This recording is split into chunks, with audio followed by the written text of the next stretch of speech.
Hello दोस्तों, आज हम बात करेंगे कैसे यशराज फिल्म्स के अंडर न्यू कमर्स को एक्सप्लॉइट किया जाता है और कैसे ये बड़े प्रोडक्शन हाउस 3 मूवीज़ कॉन्ट्रैक्ट के बेसिस पर न्यू कमर्स को लो पे देते हैं, उनको टाइम बाउंड भी करते हैं और इसके अलावा फेवरेटिज्म को ओपनली प्रमोट करते हैं। यशराज फिल्म्स की शुरुआत 1970 में यश चोपड़ा ने करी थी, जिसको आज उनके बेटे आदित्य चोपड़ा हैंडल कर रहे हैं।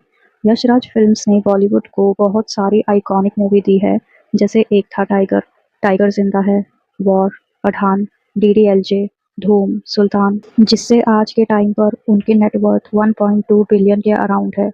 बट 2007 में कंपनी ने 3 मूवीज कॉन्ट्रैक्ट को स्टार्ट किया, जिसके अंडर वो किसी भी न्यू एक्टर या डायरेक्टर को 3 मूवीज के लिए साइन करेंगे और उनके करियर का एक बहुत बड़ा ब्रेक देंगे। अब किसी भी आउटसाइडर के लिए ये बहुत बड़ी अपॉर्चुनिटी थी। कंपटीशन और नेपोटिज्म के बीच अगर किसी आउटसाइडर या न्यूकमर को 3 मूवीज के लिए साइन कर लिया जाता है, तो इससे उनका स्ट्रगल आधा खत्म हो जाता है और इसी का फ़ायदा ये बैनर उठाते हैं। यशराज फिल्म्स ने ये डिसीजन न्यू टैलेंट को आगे बढ़ाने के लिए लिया, ताकि इंडस्ट्री में न्यू टैलेंट को एक मौका मिले, जिससे बहुत सारे एक्टर्स को एक पहचान मिली, जिनमें से एक है अनुष्का शर्मा, जो इसी कॉन्ट्रैक्ट के अंडर रब ने बना दी जोड़ी, बैंड बाजा बारात और लेडीज वर्सेस रिकी बहल में नजर आई। सेकंड नंबर पर है रणवीर सिंह, जो कि लेडीज वर्सेस रिकी बहल, बेफिक्रे एंड जयेश भाई जोरदार में नजर आए थे। इनके अलावा थर्ड नंबर पर आते हैं सुशांत सिंह राजपूत, जो शुद्ध देसी रोमांस, डिटेक्टिव ब्योमकेश बख्शी और पानी, जो कि उनकी डिमाइज से पहले साइन हुई थी, में नजर आने वाले थे। फोर्थ नंबर पर है वानी कपूर, जो कि शुद्ध देसी रोमांस, बेफिक्रे और एक तमिल मूवी थी, जिसमें उनको ज़्यादा रिकग्निशन नहीं मिला। इनके अलावा परिणीति चोपड़ा, अर्जुन कपूर और भी कई सारे एक्टर्स हैं जिन्होंने यशराज फिल्म्स के अंडर एंट्री करी बॉलीवुड में। लेकिन ये कॉन्ट्रैक्ट जितना सुनने में फैसिनेटिंग लगता है, उतना है नहीं, क्योंकि ये बस सुनने में ही अच्छा लगता है। इसका मेन मोटिव अपने फेवरेट एक्टर्स को आगे बढ़ाना है, न्यू कमर्स को कंट्रोल करना है, क्योंकि इन 3 मूवीज़ का टाइम ड्यूरेशन क्या होने वाला है, वो किसी को पता नहीं होता। ये ड्यूरेशन डिकेड तक भी चल सकता है और इस बीच एक्टर्स किसी दूसरी मूवी को साइन नहीं कर सकते, और अगर उनको कोई और अपॉर्चुनिटी बाहर से मिलती है, तो उसके लिए एक्टर्स को यशराज फिल्म से परमिशन लेनी होती है, और इतना वेट करना किसी भी एक्टर के करियर के लिए एक थ्रेट हो सकता है। और इन सब के बाद एक्टर्स को ये बोल के कम पे किया जाता है कि आपको तो हम एक बहुत बड़ा ब्रेक दे रहे हैं, आप लेस पे में भी एडजस्ट कर सकते हो।